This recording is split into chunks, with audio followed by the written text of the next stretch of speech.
في ناس طيبتها مش أخلاق، طيبتها عرض نفسي. مش كل شخص بيعدي ويسكت يبقى ناضج، وفي فرق كبير بين إنك تكون طيب وإنك تكون كونديشن، يعني متبرمج.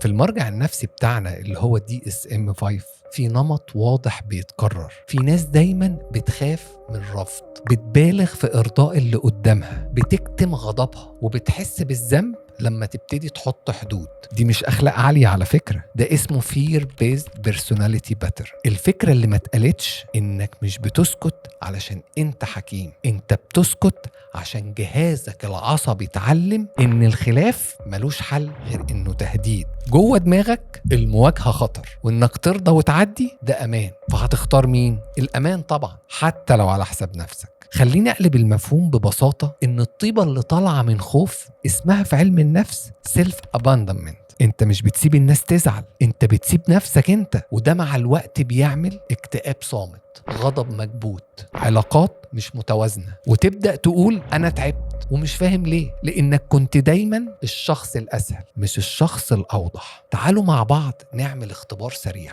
آخر مرة قلت معلش كنت مقتنع بيها فعلا ولا كنت خايف؟ لأنك لو خايف اعرف إن دي مش طيبة، دي استجابة بقاء. الشفا هنا مش إنك تبقى أوحش، الشفا إنك تبقى حقيقي. وافتكر دايما إن العقل دايما بيختار اللي يعرفه حتى لو كان مؤلم.